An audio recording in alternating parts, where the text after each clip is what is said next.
Hey guys, it's Kip with DT4 EMS, and I'm hanging out with Ed VanWagner from Jersey City. And I will tell you what, he was a guy that left an impression on me, not only because he's just an all-around good dude, coming and working in a place that's just full of really awesome people in a neat location, but during the instructor portion of the class, he ended up dropping a bombshell on others. And he's one that you've heard me talk about probably in the past, where people that have known him for quite some time were looking around the room going, what? Like they had no idea because of an attack that had happened with him. The point of it is just like we've said before, that sometimes what happens after an assault is often worse than the assault itself. And so we'll have him get into that in just a little bit. But before we do so, I'm just going to have Ed kind of tell you a little bit about what he does, how he got into EMS and nursing, and we'll just start there. So here's Ed. Hey Kip, how you doing today? I'm good, brother. Good. So yeah, my name's Ed. I started in EMS years ago. Started off as an EMT like everybody else. Basically moved on to be a paramedic. I guess it was about 18, 19 years ago. I said, where was the roughest place around here that I could work? And a lot of people had said Newark. So I said, okay, I'll give that a shot. So I got hired there, worked there as an EMT, as a paramedic for quite a long time. It's for about 10 years. I needed a new change. I needed a challenge. And the streets are always a little bit on the rough side. So I decided to get my RN license. So I became a registered nurse, I guess, about 12 years ago, and started working in the ICU, surgical trauma up there in Newark. And I was there for a number of years, and I found that many of the time there were just as many challenges up there as there were in the streets. I mean, I thought I was going to have the easier time being on the inside, and many of the time, many of the challenges there were just as daunting on the inside as much as on the outside. So I did that for about 5 years, and then after I left there, started moving around a little bit. I left Newark, just got hired by a couple of other places, and one of the places I always wanted to work was Jersey City. I heard a lot of great things about it, and I've been there for about 4 years now. Well, and all jokes aside, I think several people have heard me say it already, that I can see why some people would want to work there. Your group was, pretty touching, as far as, in my heart personally, but it was kind of just neat. I mean, they were really neat people that you get to work with. And so now I take it then you're still doing the RN thing and the EMS thing. Do you still do both, or just the one? Mm-hmm. Yeah, I work, the ambulance I work is a hybrid unit. So we get to, I work as a paramedic there and also as an RN when we do critical care transport. So it's sort of a 50-50 job. I have to maintain both my license and my certification. And we basically do it all on that unit. So we do the transports, we do the paramedic work and whatnot. So it's good. It's very interesting. And like you said, guys, it's a progressive system. The people up there are tough. They're not guys, but they're great to work with, and I really enjoy my job there. Yeah, well, and it was obvious too while I was there that the people, really respected you, and they really liked you as well. And so if we want to kind of talk back about so let's jump tracks here for a minute and talk about Eve for just a second. So when you heard the class was coming up, did you have some initial thoughts, or did you have any preconceptions, or what were you thinking before you ever even took the class? Well, it's funny you should mention that. I mean, right from my original days in Newark, I did a class like Eve. I've been a competitive karate practitioner for many years. I practiced Aikido, Judo. That just happened to be my chosen passion. And then when I started in Newark, I had been taught a lot of pretty hard, considerably destructive moves. And I realized right off the bat when I became an EMT and started doing EMS work that a lot of that really just was not applicable to the situations that we found. So I mean, right off the bat, when I started in this profession, I realized that we really hadn't been trained in this aspect. I had voiced for many years that we needed something along the lines of the EVE program. Come up that made any sense. Not really got to the bottom of it, but I mean, worked over police department self-defense courses, whatnot, just didn't seem to make any sense, because what police officers do is completely than what we do. courses that over the years came out very milk toast lukewarm concepts that were their heart were in the right place, but they just did not have. Basically, I just said this stuff's going to get me killed in the street if I try to use it. This is not effective. There's I felt that we needed something along the lines of what it really is in the Eve program, but I hadn't found it. When we found out that DT for EMS was going to be offered, it's a really good sell. It really is a good presentation. But like anything else, I mean, you could have a shiny veneer on it, but at the end of the day, if it doesn't hold up in the street and have any practicality, then it's worthless. So I did come into the program with high hopes, but a lot of trepidation because everything that I had come across in 2 decades of work just be ineffective towards what we needed. Was selected along with the other instructors to come to the course. Obviously, I researched it a little bit. It looked good. I had a lot of trepidation, but I have to say that both in the training and now that we've been teaching it for over a year, I feel that it's just an absolute wonderful course. Like I say to everybody, and I mean, I talk about it a lot, there's no way to really quantify it unless people actually go through it. There's so many aspects of it that are important to our in the streets, in the hospital, the mind concept, the way to have your attitude when you're going into a situation. The analogy I always use is like the difficult airway program that is going around and that many people have taken is that it takes what used to be just a concept, which was intubation, like an algorithmic system, trains your mind to think about how to, assess, to pre-plan sharp for when these violent encounters do occur. In addition to it, I mean, it has the physical aspect courses don't have, and that I like too because it trains you to avoid these situations and to mitigate these situations if they come up. Backed into a corner and you have to go hands-on. Very, very easy to learn, practical, highly effective techniques from a 280-pound can use to when many of our people in Newark, in Jersey City now, are rather short in stature, rather slender, and they found the techniques just as effective. So enough about the course. I've felt for a very long time teaching this that, I don't teach nonsense courses. I'm not into taking them. I'm not into teaching them.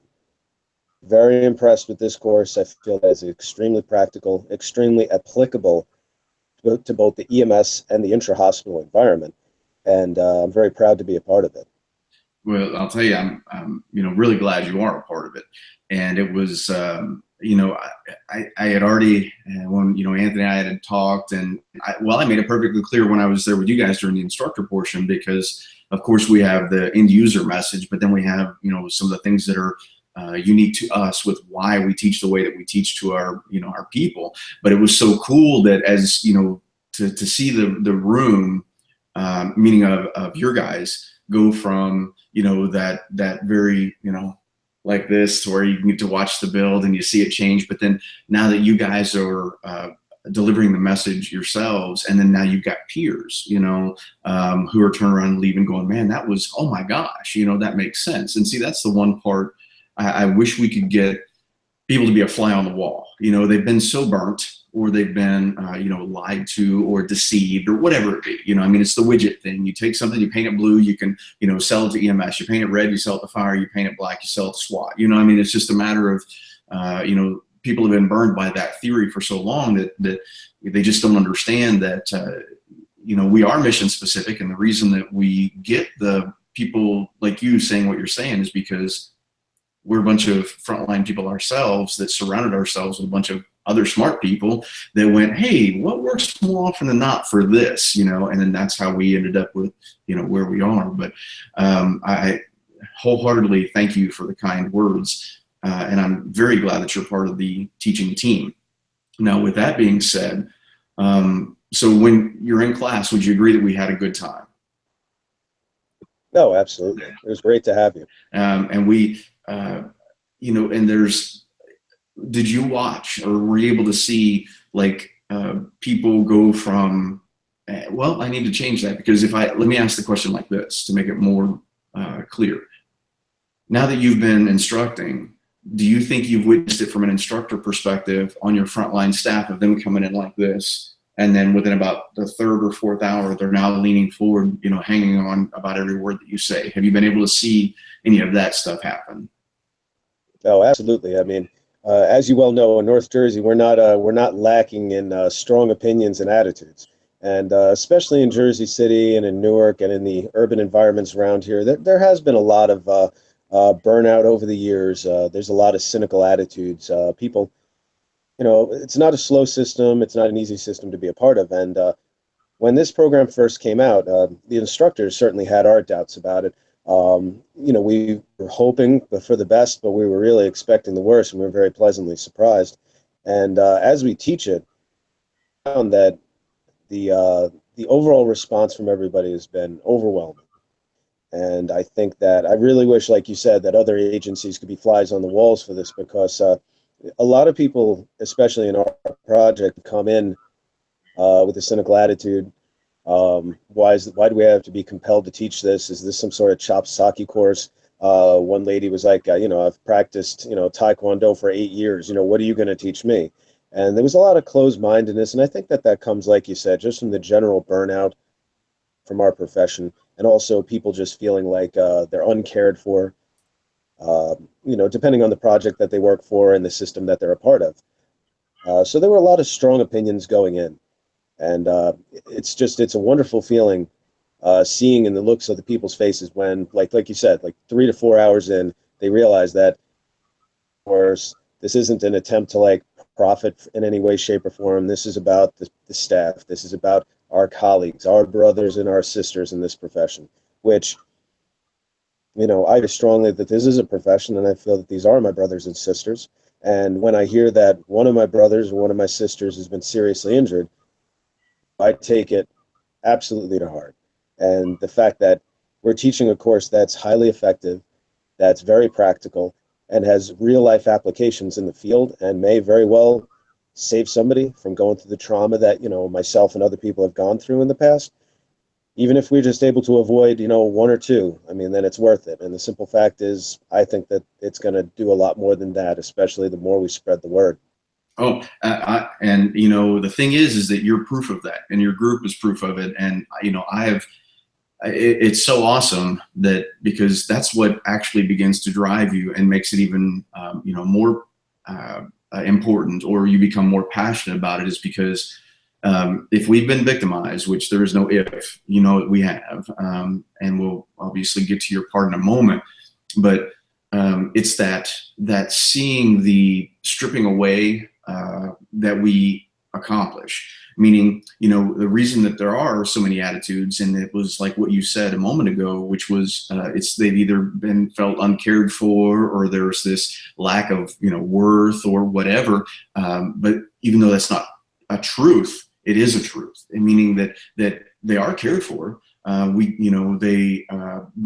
didn't prepare them for what they're really going to face. And so we've had this whole, culture shift that we've got to try to get these people back to who they were. Who were you when you started? Why did you even start? Why did you become an EMT? Why did you become a medic? And so when you get people to think like that and to go back, they go, man, I did it, because of, they cared, or they wanted to help.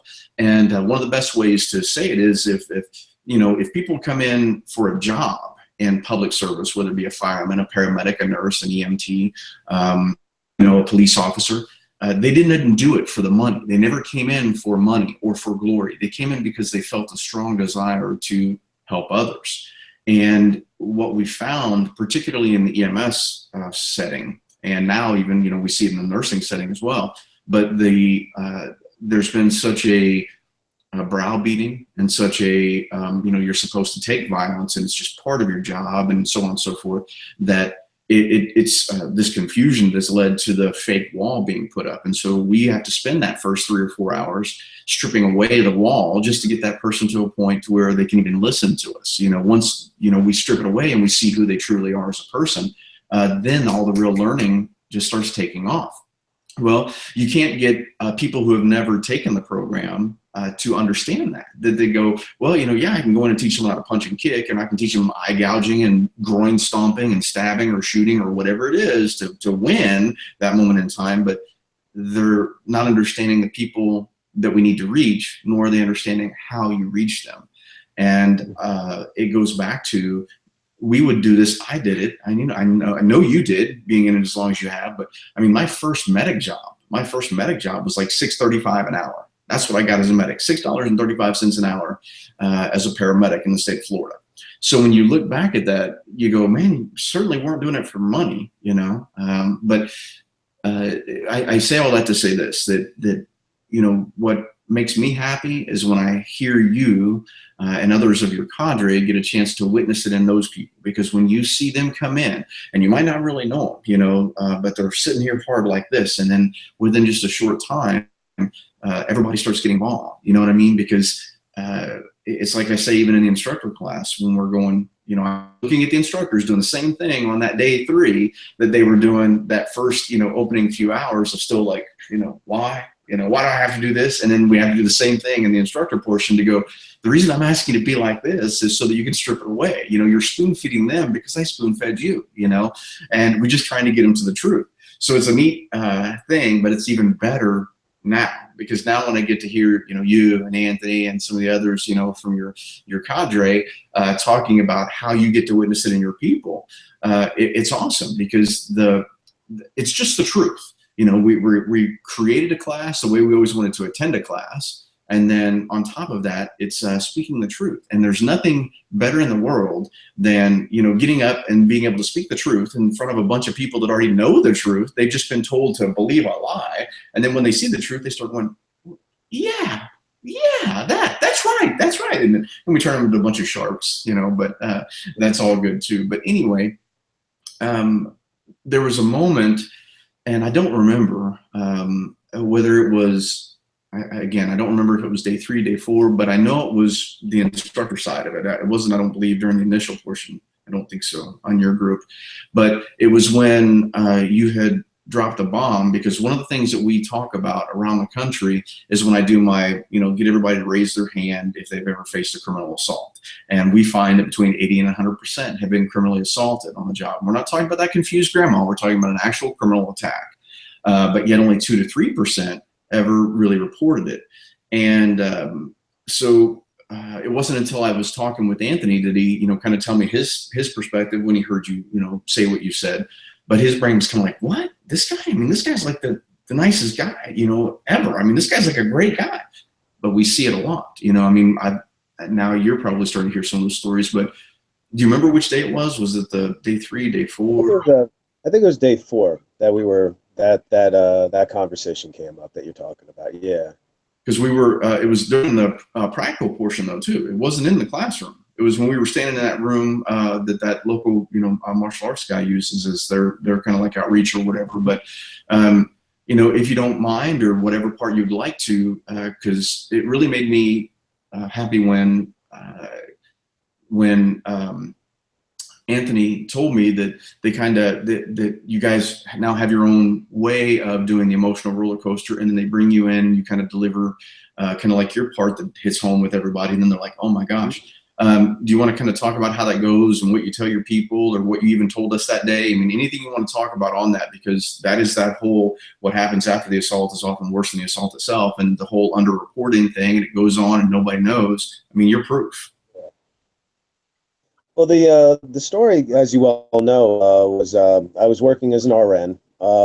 It's about, I guess it was about 7 or 8 years ago now, and I had worked in Newark in the streets for many years, and we had a violent patient on the unit, potentially violent patient, and a lot of the other nurses were concerned about being in the room with him, and they had asked if I could take the lion's share of the shifts with him. So because he had been an inpatient for some time. And, like I had said before, I mean, I had done a lot of martial arts as a kid. I'd worked in the field for a very long time. So I certainly am nothing along the lines of a Superman, but, I said, yeah, I'll keep an eye on him. I'll take him, just, basically took the hit for the unit, pardon the pun.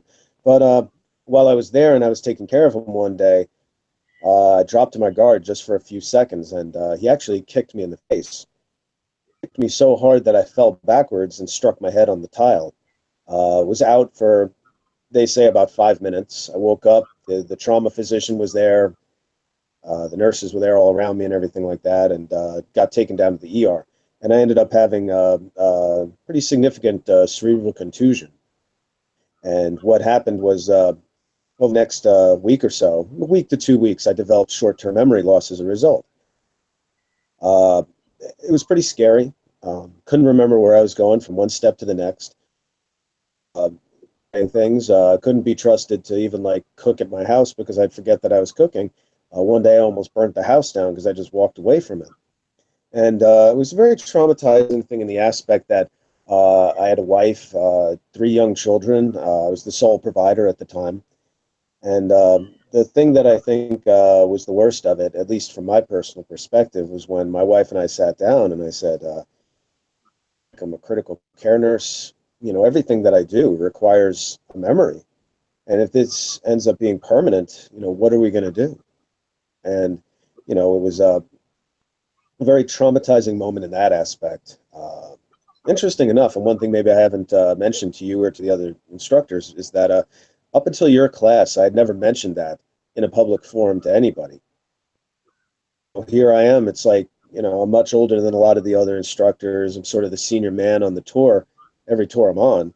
And yet this was not something that I felt was really needed to be mentioned.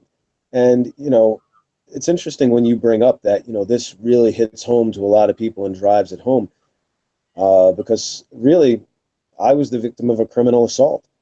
And it happened on the job. I was injured. You know, thank God I recovered after some time, and I'm 100% now. I certainly feel for people who have that permanently because it was a horrible thing to go through. But it just was very interesting that, you know, I kind of kept that to myself, you know, whether it be pride or embarrassment or whatever the reasoning behind it, but I never felt that it was really something that I wanted to share. And when that day came out and everybody was talking about, you know, their experiences with being victimized and whatnot, I just felt like telling people, and you know, that's when it came out. Well, and it's like every time that I get someone like yourself to speak of an incident, because would you agree that while it wasn't necessarily life-threatening, you didn't die, you weren't permanently injured or scarred per se on the outside, but would you not agree that you know, an assault, while not life-threatening, most certainly is life-changing? Would you agree? Oh, absolutely. I mean, you know, we've discussed that at length in the program, and you know, between the other instructors, I mean, we discuss that on a regular basis. I personally agree wholeheartedly. I mean, it changed me, really made me question whether or not I still wanted to do this as a profession. I've always been a bedside, hands-on guy. I mean, I'm not a manager. I'm not a administrator type person. I mean, I like being elbows deep, boots in the field. But it definitely created an anxiety in me. You know, even though I do this out of passion, I mainly do it out of a paycheck, and I, you know, for a reason. So, you know, if I get injured, the thought that was always in the bad survive on workers' comp. You know, I need to be able to keep working. And I think that that did definitely plant the seed in my head of just about, you know, potentially getting hurt again. And if I did have a passion about what we do now, before, passion about it now, being a personal victim of workplace violence. Well, and it's so funny that you say it like that because, you know, as you know, because you went through the program, that this was just a hobby. I mean, I had no, you know, idea, desire to make a living, which I most certainly don't do very well of this. You know, it is, you know, it was a hobby. But then once I was carjacked and nobody essentially cared, you know, I mean, it was like, literally, that's the way I felt about it. And like you, I didn't like to talk about it. I didn't, you know, well, I was actually more embarrassed than anything because it was like, here I am, a, you know, martial arts guy, running my own martial arts school, and I teach law enforcement, DT, and I'm the guy that created this program, and some dude was able to carjack me and was able to punch me, and, you know, so it was much of an embarrassment and a shameful thing.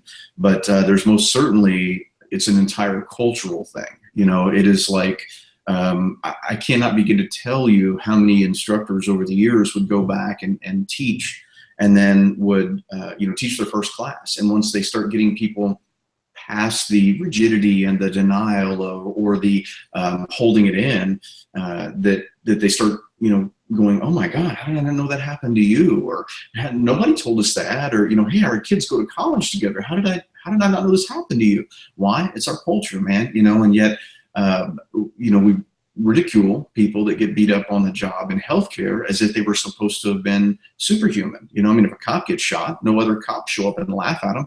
If a firefighter gets burned, other firefighters don't show up at the hospital and laugh at him until he looks like Freddy Krueger. But if a paramedic gets beat up, or an EMT gets beat up, or a nurse gets beat up, particularly like in the ED setting, it's not as bad on the floor as it would be in other places, but the ED setting and all the others, like pre-hospital and for EMT, medic, or even firefighter on the EMS scene, they want to make fun of them. Because whether it be Eric's story or Lynn's or any of those others that go on with zero support or ridiculed for even wanting to press charges, and it's a whole culture thing. But we mentioned it before because, like I said, when I watched the room, and when you were telling your story to the peers, you could just see the emotion in everybody's faces. It was obvious because their look was that of what him, what, why, and even Anthony had mentioned that. But like you said, so here you are, educated, experienced, most certainly not a person that walks around oblivious to their surroundings, but one moment in time changed everything. But and I'm asking, just throwing this out there, but do you think it would have been different had you have received support immediately by, like, say, administration, peers, law enforcement? Say peers would have been going, oh my gosh, man, and been right there, at your bedside and do everything, and then have administration going, what else can we do for you? If you would have, let's say you'd been injured with the back, or from lifting someone, or had something else occur, but then had all this other tons of support, but yet and then the police showing up going, man, come on, let's make sure that this, we're going to press these charges. We want this person, prosecuted for the criminal act. And do you think you would have seen things maybe a little bit differently had you received that kind of immediate support? Oh, absolutely. Absolutely. Of course, I'd worked as an EMS person for years, and anytime a cop twisted an ankle, you had 4 to 5 cops in that ER checking on their brother or their sister. I worked in a burn ICU for a short time, and if there was a firefighter up there, you couldn't find the cafeteria without at least 4 or 5 firefighters between visiting their brother or their sister and making sure that everything's all right. Some of the management team was was considerably caring and sympathetic. Overall, the administration was rather apathetic to the situation. At one point, with one of the administrators, I brought up pressing criminal charges because I felt I was criminally assaulted. Still wasn't back to work, was still considerably traumatized. And she looked at me like I had 3 heads. Like, it was just, well, why would we do that? And like you had mentioned when we were together, you were working as a paramedic. God forbid that had happened when you were a police officer. There would have people lined up around the block to support you and everything like that. And you were criminally assaulted in that ambulance, and they were looking at you like you had 3 heads over the fact that you wanted this person held accountable. Mm-hmm. And for some reason in our culture, whether it's EMS or also inside in the nursing field, in the intra-hospital environment for the hospital workers in there, it's just considered, and I guess culturally been considered part of the job. One of my close friends, who's been working as an ER nurse for a year, he was just recently assaulted in the ER he works in. He had a tooth chipped. He was rolling on the ground with the guy, and the response of the staff, just like you said, was, "Well, finally happened to you. We didn't think it would take that long." And what a horrible thing to say to somebody who's been assaulted, who's been injured. This is a young guy, he's still, going out on dates and stuff like that. And now he's missing part of his tooth. The whole concept in this field of how, we look at these things, and to nobody's fault. It's just the way that the culture has developed. Mm-hmm. I'm really proud to be a part of the effort to change that, so that we don't look at it like this is part of the job, or that it's okay that this happens to us. Well, Because if that same individual, like, assaulted a crossing guard, or assaulted, just a regular office worker, I mean, the book would be thrown at him. But because you're wearing scrubs, or because you're wearing, an EMT or a paramedic uniform, even our own peers have a tendency to look at it as if, it's okay, and it's not. well, and and that's, would you not agree, a huge part of what we've been trying to do? The whole "there is no such thing as a combative patient" came from DT4 EMS. The whole idea of there's a moment in time when a person may no longer even be considered a patient. I mean, all this stuff that we're trying to do is just to say, look, we want our people to be critical thinkers, man. Don't you think it's funny that if you worked in a convenience store and they say, look, if it's a robbery, not only do you want to give the guy anything he wants right away, just give it to him, but help him, man, offer to help carry the register out to the car. I mean, it's like, violence in any other type of profession is discussed, as well as giving people reasonable options, when they face that type of a situation, except for healthcare. And, instead we just leave our people to just do whatever it takes to go home, without qualifying it with what may or may not be reasonable. And so it's like, I agree. And I was the same way. Once I started really researching what the problem was, I started going, oh my gosh, here it is. This is it. This is what the problem is. And it goes back. It's culture. What is not a patient? What is not reasonable, when it comes to using force. And, it's those things. It is that trying to get people to understand that one moment in time means everything. One stinking moment. And, right across the way from you guys, can you imagine? Now, of course, I obviously don't feel anything like what her, family feels, but I was enraged because I have, what do we have, like 14 or 15 different, whether it be ambulance thefts or carjackings, that we have reports of in our assault and staff logs. It's why I went berserk over, how I was treated. Of course, I didn't let everybody know that until later, but it's like you look at the big picture and go, no, wait a minute. One moment in time, could one moment of time have made a difference? Who knows? But if that person has never been given the opportunity to at least have some form of critical thinking skill, I equate her carjacking that just occurred, that killed her, as the same as like the shooting kind. And I don't know if I may have brought this up to you. I know I talked to Anthony about it, but it was a thing of saying, if because immediately we are helpers, fixers, we care, that's what we do. And so at that moment, when this is now happening, was there ever a time that a person could go pause? And so I have to equate it and go, if it's let's say it's an active shooter where we've been lulled in, like Kansas City, St. Louis, some of the others where that they were drawn in West Webster, where the fire was set and then the responders were lured in so that they could, shoot them.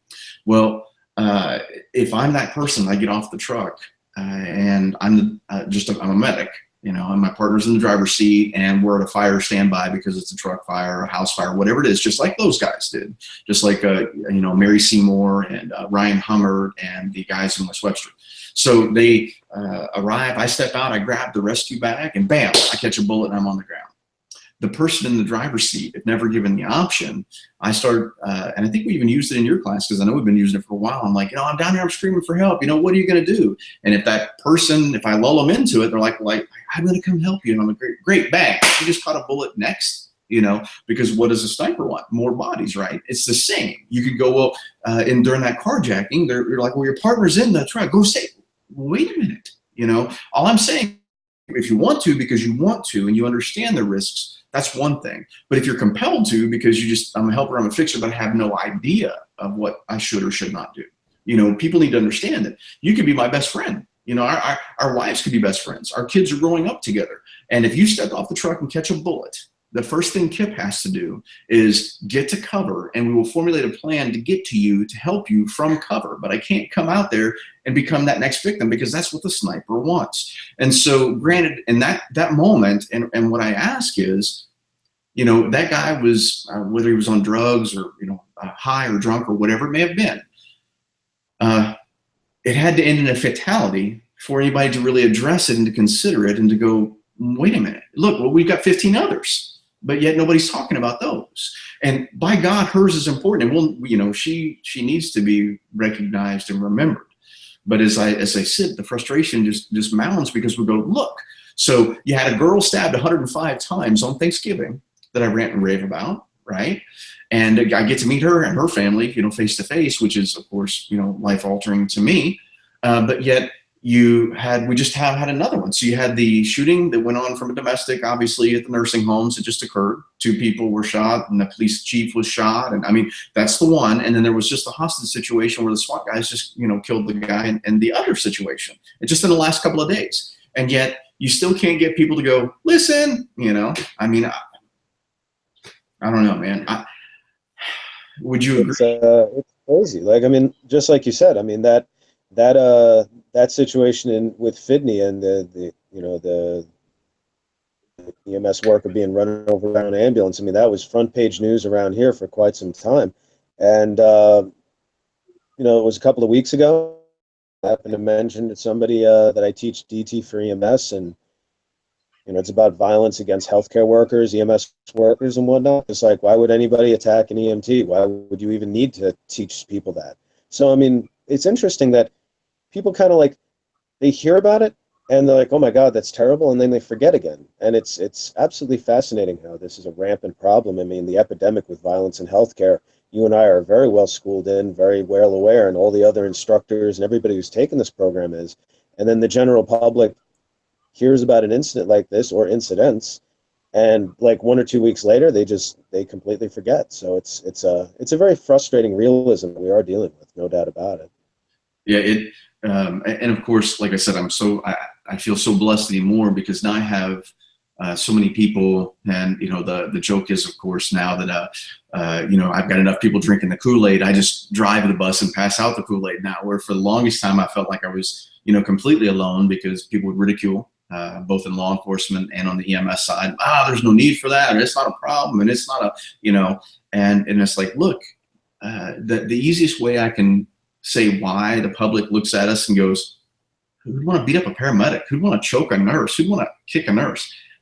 They have the same problem with the definition of what is or what isn't a patient. Because if, let's say you're a police officer or a judge or a prosecutor or someone sitting on the jury, and you hear, you know, a patient attacking a healthcare worker, the average person can only equate a patient to what their personal experience is. And so if, you know, the only dealing I've ever had with a person being a patient would say, be my father having a stroke. And, you know, while they were trying to intubate him or start an IV or something in the emergency room, or the paramedics were, he's scratching the medics, he's clawing at him, he's doing something, but yet he's having a stroke. So he's out of his mind, and he wasn't trying to hurt them. And so, see, that's what people will do, is they go, well, oh, it must, you know, they didn't mean it. You know, when my dad was having that stroke, he didn't mean to scratch that medic. He didn't mean to punch that medic. He didn't mean to slap that medic. That's one thing, versus the person who's high or drunk and commits the crime. And so the only part that I'm asking is that people be just as reasonable. So if a person was high or drunk and they ran over your child in front of your house, did the police show up and say, well, he didn't mean it, he was drunk? You know, of course not. If the guy was drunk or high, robs, rapes, or murders someone, do the police go, he didn't mean it because he was high? No.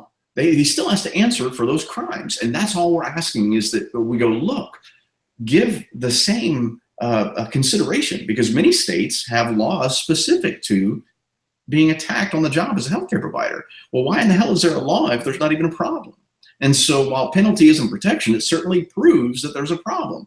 And yet it's the same thing. So see, you have people that aren't frontline, so they're not dealing with those people. And so those people can sit off somewhere else and go, well, it's no big deal, until you bring it and lay it on their lap. And so by you sharing your story actually makes people go, not only on the front line, who go, well, I don't need it, I can just, you know, whack them in with an O2 bottle, makes them consider. And then it also makes peers on the nursing side in the ICU consider, then to go, well, man, maybe we should at least look into it, because awareness is the first step to change. You know, first they have to be aware of what the truth is before you can even do anything about it. And I'm just as guilty. And that's why we present, I think, the way that, well, I know that's why we present the way that we do, is because can't tell an alpha anything. I could no more have walked in that classroom in Jersey City and turned around and said, this is the way it is, and this is the way it's going to be, and this is why, because I said so. And everybody in that room would have went, yeah, okay, whatever, there, joker. But because I went in and said, guys, you know the truth. I'm just going to, show it to you up here. And I understand I'm never arguing with you. I will never argue with you. What I'm going to do is show you how the culture has caused a perception that is not true. And as you slowly build it, you begin to see the people then come to your side, because they start going, holy cow. Why? Because I am them. They are me. You are me. I am you. We are 100% wired the same. The accents may be a little bit different. Where we live may be a little bit different, but every bit of it, brother, is relative. So I've seen the same thing, whether it is in Jersey City or whether it was in a small town, place where I had 8 people in the classroom total. It's 100% the same. It's just relative. So it's all dependent upon numbers, number of staff, number of calls you run, but guaranteed we all run the same kind of people. All run the same kind of people, and we are wired the same. We got into it for the same reasons. We care about the same things. Our families care about the same things. It's just very interesting when you get that chance to step back and see it, the big picture, and you go, oh my gosh, it's not just one thing. It wasn't just a technique, or it's not just the talking to someone. It's not just the where I stand. It's not just the what do I think. I mean, it all has to be together for it to even make it make sense. And we're machine gunning, a week's worth of material into 16 hours that, you've got a majority of people saying, first of all, there's no need. But by the end of the 16 hours, they're going, holy crap, everybody should be doing this. And it all just has to do with the truth. We just want the truth. But before I change gears or we switch off, is there anything that you've noticed now that you've been teaching that you would really like people to know? Is it something that you've seen? And I know I'm just throwing this out there at you, but is it like, what do you think? Been teaching for a while. Is there something, if you had another peer, someone who was an RN ICU, or an RN in the ICU, or the critical care nurse, or someone that would be your peer, something that you might go, hey guys, this is why you should, at least check this out or listen to the message. Do you have anything that comes to mind? I'm very passionate about it myself, but one of the major things that's been happening as of late, I mean, like I said, we've been teaching it for about a year now, and we've gotten quite a number of our people trained up, is that, and it's extremely gratifying, 2 EMTs in particular, on separate occasions, come to me and say, you know what, brother, we had a bad situation the other night, right off the bat, the things that you taught us got out. And both times they were like, you know what, if they said to me, if we didn't get out as fast as we did, that might have gone south very fast. So, one of the hard parts about prevention is that you can't really quantify necessarily how many times you avoid a disaster. I mean, that's just the simple fact. I mean, that's the biggest issue. But it's really nice when you come across situations like that where, people who I trained up with the other instructors come to me afterwards and give real life examples of how, hey, your training worked. And that I take very much to heart, and very gratifying that, however much longer I'm in this profession, that I'm enacting real change that may actually improve the lives and the well-being of the future professionals in this job. So that was a wonderful thing to have happen to me. And I'll tell you, man, it's pretty cool, because it's like, believe it or not, those are the overwhelming majority. So if I said, if we got 98% of what our success stories are, they are exactly what you just said, that somebody will come later, and whether we send me a message or, I get it through a text, an email, a Facebook post or something, but they're like, man, you're not gonna believe what happened. And we did this and this and this and this and blah. And it is that, you're exactly right. It's so difficult when you go, people will be like, how do we know your stuff works? Well, first of all, tell me what you got that's working right now. You know what I mean? Tell me what your numbers are now. But the other thing is that what you just said is golden, because it's the recognition ahead of time. And I cannot stress it enough that, we keep saying it. We're like, look, man, if you resorted to a technique, it's because you missed a tactic somewhere. We're all human. We show up looking for patients, and what we're not always doing is paying attention to the little things. And so sometimes the human animal can be pounding on people's heads going, this is bad, this is bad, this is bad. And they will still stay connected because they're worried about getting in trouble. They're worried about patient abandonment. And then we're the only critter on the planet that will refuse to listen to our safety signal. You know, if a twig cracks, my dog's going to go. And then once it dawns on him that it's not a big deal, okay, lays back down. But we are the only ones that will do everything that we can to say that monster is not a monster. That monster is not there. It's not going to touch me. The train is about to hit my car, but if I pretend it's not there, if I pull up the sheet and that train, you know, it's not going to touch me. We're the only critter on the planet that does that. But when you get people that come back and tell you about something working ahead of time, I mean, that's the best, because again, how do you know, if you didn't get cancer to begin with, how much better is that than trying to cure it? You know what I mean? It's like, you know, if you didn't have the incident because of something, and often, you know, our people don't realize how much of a role they play in a violent encounter until we really show it to them, you know, and then once they really see that, they go, holy crap. You mean, you know, the body language, or the microwave versus the crock pot, the distancing, the how I'm speaking to someone, the what, you know, what my body is saying, does it match what my voice be in control, and when should I be offering care? And you know what I mean? It's that type of stuff that they have to put together, because the bad guy didn't come to class, right? So the bad guys don't know how they're supposed to attack you. So if you give the people all the stuff that leads up to it, and then some things to, you know, to go, oh crap, I'm 5 steps deep in this thing now, how do I get out? You know, that's a win, man, if they recognize it ahead of time. So that's fantastic. What about, you know, because we say it a lot, and I think that's what you were kind of alluding to, or not alluding to, but you mentioned, was that, you know, you and I are now, we're not spring chickens anymore. And I think we realized that the culture change that we're trying to affect is for that generation that follows. You know what I mean? Those kids that are, you know, 13, 14, 15 right now, they're going to be coming up. Because if we would have told them in school, whether it be nursing school, EMT school, paramedic school, if we just said, look, you know, while 80% of the population is still great, you know, 20% of the crime is, or I'm sorry, 80% of criminal activities committed by 20% of the population. That means 8 out of 10 people are still good folks.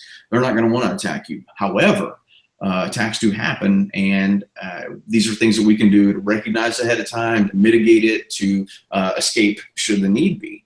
And if we painted the picture for what they really were going to face, we wouldn't be in the problem that we're in now. Because it's funny that, you know, that first 4 hours, if you have someone that's fresh out of school, I mean, they're brand new EMTs, brand new medics or whatever, or they're in school and we do the opening, they look at you like you're, you know, like you said, like you got 3 heads. They're like, well, yeah, I just came from working down here at the Circle K or the McDonald's or the fast food or the big box, and nobody was allowed to beat us up there without somebody calling the police. You know, if they threw the fries on me because the fries were cold and said they were going to kick my butt, I could defend myself, and then I was able to call the police. But, you know, so they don't have a problem. It's once we've been says, you know, you being kicked, punched, slapped, scratched, threatened to have your, you know, house burnt down, raped, murdered, whatever. And then that person tried to do that. Oh, you just got to accept that the same as if it was a grandma who didn't mean it. You know, once you reveal the truth, it's people like you that are helping make it better for the group that follows. But is there anything else that you so when let me say it like this. How about the skills? So we got the mental aspect, we got the customer service aspect, and you mentioned that the skills were not only relevant, but now that you're teaching them, and you have been for about a year, does it seem like your people pick up on them pretty quick? And is there a difference between winning a fight with those skills versus winning in self-defense? I mean, what are your thoughts on the skills that we teach to the people? Oh, absolutely. You know, like I said, I mean, I had a lot of experience with martial arts, much like you had prior to becoming an EMT even. And I always said that if we're going to teach a course, or if there was going to be a course that we promote, it has to have a physical aspect of it. I mean, I've taken, over the years, both as a EMS person and an RN, I've taken a lot of webinars and things along those lines, online programs that talk about de-escalation techniques, you know, helping hands for mentally ill, whatnot. And they were all well-meaning, but there definitely needed to be a physical component, because there is a point where, you know, you're going to have to get hands-on. Where either you didn't signs, you weren't paying attention, something snuck up on you, or just as likely as you just end up in a violent situation that you couldn't have avoided. And the good thing about this program and with the physical techniques that we teach is that they're so easy for people to learn. And we've had experienced people, we've had Marines go through, we've had Iraq and Afghanistan vets go through, police officers who have gone through it. Those individuals who, we had one individual who told us in all his life, he's never had somebody throw a punch at him in anger. So, you know, it runs the gamut. And the people who have a lot of combat experience are just as impressed as the ones who have no experience. And the main reason is that sitting techniques were taught, whether it's BJJ, Krav, karate, the military, they're about control and dominance. EMS worker, it's not about controlling and dominating an opponent. It's about defending yourself in a way that is you know, defendable in court and is measurable to the attack. And it could very well be that you need to exert lethal force on an individual. I mean, if he's coming at you with a knife, or if he's, you know, got you by the throat and you're being choked out, I mean, simple fact is, you know, you may have to you may have to level. But most of the times, we are not at that level. And by not having the open-handed defensive techniques, the more low-level techniques that we teach in this course, to get out of the situation, to escape, the only thing, like you always say, you know, if the only thing you have is a hammer, everything's going to look like a nail. If the only type of equipment you have is a crike, people, because if you have no other option, that's what you're going to defer to. So even the individuals who have a considerable amount of skills and are very good martial artists and whatnot, we're teaching here because they realize that this is another set of tools in the toolbox that they can reference in a less lethal situation. And the overall response has been really good from all the students of all different levels of skills. Well, and it's yeah, and that's just the thing, because if I'm doing, you know, my martial arts and I'm doing a martial arts thing, if I was training with law enforcement or teaching law enforcement, I'm teaching them law enforcement things. But you know, when it comes to healthcare, you know, we're a unique animal. Nobody faces what we face. Not my martial arts people, not my law enforcement people ever had to go in a moment. Sir, are you trying to punch me because your blood sugar's out of whack? You know what I mean? They don't have to think like that. So there's that extra pause, which is why we have to do what we have to do for that moment in time. Maybe that's when, using a specific skill, that our people go, oh crap, this was a patient, versus, oh crap, this is an aggressor. They at least have that ability to now, you know, make a difference. Because if the one thing that we have to agree upon is that an 80-year-old nursing home woman could reach up and in an instant grab your throat, identically to a 22-year-old person high on bath salts reaches up and grabs your throat. One had no intent to harm you and was only confused and afraid of you. The other person had full intent to harm you and you know, were purposeful in their emotions. So when you see it and have your people break it down like that, now they have a critical thinking skill. Because if, say again, that martial artist, that prior military, responds to the grandma identically as he or she would have to the person who was attacking them on the street, you know, things can go bad real quick, and vice versa, you know. So that's the reason that they have to have that whole patient versus aggressor and the ability to recognize either one. But, you know, I guess we'll wrap this piece up here. We were going to talk about a little bit of administrative stuff. Is there anything else that comes to mind, anything you want to say to anybody that might be watching it, you know, anything at all? I mean, the main message, that if I had to get any message across, is just the fact that this is an awesome program. It's fully encompassing. It takes in the physical technique aspects, the mental aspects.